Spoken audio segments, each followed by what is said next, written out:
ശ്രീ രാഹുൽ ഈശ്വർ ഇവിടെ ഇപ്പോ ഒന്ന് നേരത്തെ മാനായി വന്ന മാരീജന്റെ കാര്യം പറഞ്ഞല്ലോ, ആരെന്ത് എന്ന് സത്യത്തിൽ വലിയ പിടിയൊന്നുമില്ല. ഇപ്പോ വലിയ തോതിൽ ഇപ്പോ ഒരു കുരുക്ഷേത്ര എന്നൊക്കെ പറഞ്ഞിട്ട് കാവിക്കൊടിയിട്ടുള്ള ഒരു ഹാൻഡിലുണ്ട്. അപ്പോൾ പല ആളുകൾ ഇതിന്റെ സ്ക്രീൻഷോട്ട് എടുത്ത് കണ്ടോ, സംഘികൾ എന്ത് മണ്ടന്മാരാണ്, സംഘികൾ പറയുന്നത് കേട്ട്. യഥാർത്ഥത്തിൽ അതൊരു പാരഡി അക്കൗണ്ടാണ്. സഞ്ജീവനി എന്ന് പറഞ്ഞൊരു അക്കൗണ്ട് മുമ്പുണ്ടായിരുന്നു. ഇങ്ങനെ ഞാനൊരു ഉദാഹരണം പറഞ്ഞു. ഇത് പറഞ്ഞ പോലെ ഇപ്പൊ പോരാളി ഷാജി എന്നോ അല്ലെങ്കിൽ കോൺഗ്രസിന്റേതെന്നോ CPM-ന്റേതെന്നോ തോന്നിക്കാവുന്ന എന്തും ഉണ്ടാക്കാം, അതുവഴി പ്രചരിപ്പിക്കാം. എന്നിട്ട് ഇതാ ഇപ്പൊ കാഫിർ പരാമർശം ഫോർ എക്സാമ്പിൾ, അങ്ങനെ ധാരാളം വ്യാജങ്ങൾ സൃഷ്ടിക്കാൻ പറ്റും എന്നൊരു ചതിക്കുഴി ഇതിനകത്തുണ്ട്. പല നിഷ്കളങ്കരായ ആളുകളും വീഴുകയും ചെയ്യും. അപ്പോൾ CPM നേതാക്കൾക്കാവട്ടെ, കോൺഗ്രസ് നേതാക്കൾക്കാവട്ടെ, ഇനി BJP നേതാക്കൾക്കാവട്ടെ, ഇപ്പോഴാണോ ഇതൊരു പോസ്റ്റ് ട്രൂത്ത് കാലമാണ്, സൂക്ഷിച്ചില്ലെങ്കിൽ ഇതൊരു അപകടമാകുമെന്നൊരു തിരിച്ചറിവൊക്കെ വരുന്നത്? രണ്ട് കാര്യമാണ്. ഇത് ഇൻഫർമേഷൻ ഏജ് ആണെന്ന് നമ്മൾ പറയാറുണ്ട്. അതേപോലെ തന്നെ ഇത് മിസ്ഇൻഫർമേഷൻ ഏജുമാണ്.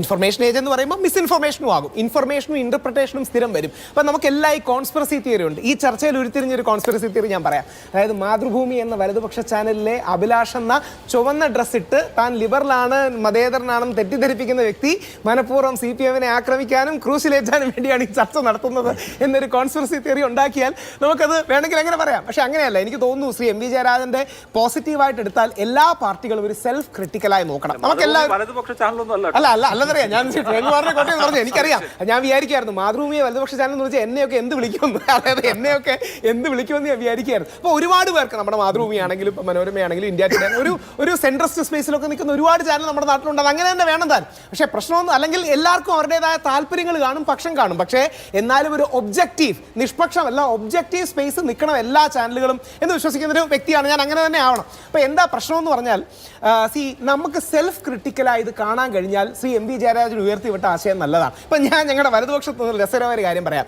ഈ കോൺഗ്രസിനും കമ്മ്യൂണിസ്റ്റുകാർക്കൊക്കെ ഒരിക്കലും പറ്റാത്തതും ഒരുപക്ഷെ അവർ ഇതുവരെ സ്വപ്നം കാണാത്തൊരു കാര്യമാണ്. അതായത് ഈ ഹിന്ദുത്വ ഇസ്ലാമിസ്റ്റ് ഹാൻഡിലുകളിൽ നിന്ന് ബാക്കിയുള്ളവരെ ആക്രമിക്കുന്നതിന് പകരം മാറി നിന്ന് സ്വയം ആക്രമിക്കും. അത് നമ്മുടെ മലയാളി ഫ്രം ഇന്ത്യ എന്ന സിനിമയിലൊക്കെ കാണിക്കുന്നുണ്ട്. അതായത് നമ്മുടെ ഈ തീവ്ര ഹിന്ദുത്വ ഹാൻഡിലും തീവ്ര ഇസ്ലാമിസ്റ്റ് ഹാൻഡിലും രണ്ടുപേരും എന്ത് ചെയ്യുമെന്ന് പറഞ്ഞാൽ മറ്റേ സംഘടനയുടെ പേരിൽ ഈ സമുദായത്തിനെതിരെ പറയും, ഞങ്ങൾ ഹിന്ദു പെൺകുട്ടികളെ തട്ടിക്കൊണ്ടുപോകും, ഹൈഫൺ മുസ്ലിം തീവ്രവാദികൾ എന്നൊക്കെ പോസ്റ്റ് എഴുതി പ്രചരിപ്പിക്കും. ഭയങ്കര കോമഡിയാണ് കാണാൻ. ഇതുപോലെ തന്നെ തിരിച്ച്, അതായത് ഞങ്ങൾ നിങ്ങളുടെ അമ്പലങ്ങൾ തകർക്കും എന്ന് പറഞ്ഞ് അവർ പോസ്റ്റ് എഴുതും. ഇങ്ങനെയൊക്കെ ആരെങ്കിലും പോസ്റ്റ് എഴുതിയിട്ടാണോ ചെയ്യുന്നത്? അങ്ങനെയല്ല. അതായത് ഈ ഏതോ അതിനെക്കുറിച്ച് ഒരു ട്രോളും ഉണ്ടായിരുന്നു. ക്രിസ്റ്റഫർ നോളൻ പോലും പേടിക്കുന്ന രീതിയിലാണ് ഇവരുടെ സ്ട്രാറ്റജി. മനഃപൂർവ്വം ഹിന്ദുക്കളെ പ്രകോപിപ്പിക്കാൻ. ഇത് തമാശ മാത്രമല്ല, സീരിയസ് ആയി ഉണ്ടായ കാര്യം എന്ന് പറഞ്ഞാൽ നമ്മുടെ പത്മകുമാർ സാർ, CPM-ലെ പത്മകുമാർ സാർ തിരുവിതാംകൂർ ദേവസ്വം പ്രസിഡന്റ് ആയിരുന്നപ്പം അയ്യപ്പനെ കുറിച്ച് വളരെ മോശമായിട്ടൊരു ട്രോള് ഒരു ക്രിസ്ത്യൻ പേജിൽ നിന്ന് വന്നു എന്ന് പറഞ്ഞൊരു വന്നു. നടന്ന സംഭവമാണ്. അദ്ദേഹം എന്നോടൊക്കെ ഈ വിഷയത്തിൽ സംസാരിച്ചു. കണ്ടപ്പം ഞാനും സാർ ഒരുമിച്ച് പറഞ്ഞു, ഇത് ഉറപ്പാണ്, ഇത് നമ്മുടെ സമുദായത്തിൽ ആരോ ചെയ്തിരിക്കുന്നതാണ്. മനഃപൂർവ്വം ഹിന്ദുക്കളെ അവരെ ആക്രമിക്കാൻ വരുന്നു എന്ന് പറയാൻ ഒരു കോണ്ടെക്സ്റ്റ് ഉണ്ടാക്കാനാണ്. അപ്പം ഇങ്ങനത്തെ ഒരുപാട് ആൾക്കാരുണ്ട്. രാവിലെ ഒരു പണിയില്ലാതെ എങ്ങനെ സാമുദായിക രാഷ്ട്രീയ സ്പർദ്ധ ഉണ്ടാക്കാൻ കഴിയും എന്ന് ചിന്തിക്കുന്നവരുണ്ട്. പക്ഷേ ഈ ചാനലിലൊക്കെ ഇരുന്ന് സംസാരിക്കാൻ സ്പേസ് കിട്ടുന്ന നമ്മളടക്കമുള്ള ആൾക്കാർ ചിന്തിക്കേണ്ടത്, നമ്മൾ എപ്പോഴും സംസാരിക്കുമ്പോൾ അല്ലെങ്കിൽ സോഷ്യൽ മീഡിയയിൽ ഇടപെടുമ്പം ഈ അണികളെ എനർജൈസ് ചെയ്യാൻ മാത്രമാവരുത്.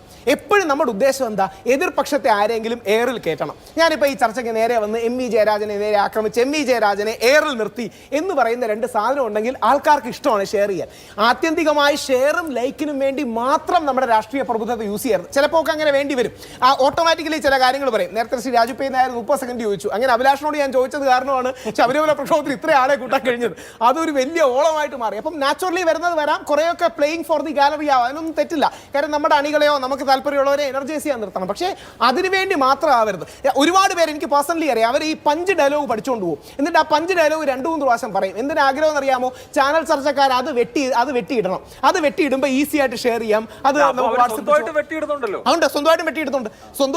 അപ്പോൾ ഈ പഞ്ച് ഡയലോഗ് നല്ലതാണ്, ഇല്ലെന്ന് യാതൊരു തെറ്റുമില്ല. പക്ഷേ അതിനുവേണ്ടി മാത്രമാകരുത് നമ്മളുടെ പൊളിറ്റിക്കൽ ഡിസ്കോഴ്സ്. നമ്മുടെ തെറ്റുകൾ പറയാനും സെൽഫ് ക്രിട്ടിക്കലായി കാണാനും ഇങ്ങനെ ഇന്ന പോരായ്മകൾ ഉണ്ടെന്ന് കാണാനും, അങ്ങനെ ആവുമ്പോഴല്ലേ രാഷ്ട്രീയം കൂടുതൽ പ്രബുദ്ധമാകുക. അങ്ങനെ ആവുമ്പോഴല്ലേ ഒരു പോസിറ്റിവിറ്റി ഉണ്ടാകുക. അതുകൊണ്ട് ഒറ്റ കാര്യമേ ഉള്ളൂ, ഈ ഒരു ലൈൻ വേണം. ലക്ഷ്മണ രേഖയെന്നോ, ഇനി ലക്ഷ്മണൻ എന്ന് പറഞ്ഞാൽ ഇഷ്ടം, അല്ലെങ്കിൽ ആഡംസ് രേഖയെന്നോ, എന്ത് രേഖ പറഞ്ഞാലും അങ്ങനെ ഒരു ലൈൻ വേണം. ആ ലൈനിനുള്ളിൽ നിന്ന് പ്രവർത്തിക്കാൻ നമുക്ക് കഴിയണം. ശരി, ഇവിടെ നോക്കൂ ശ്രീ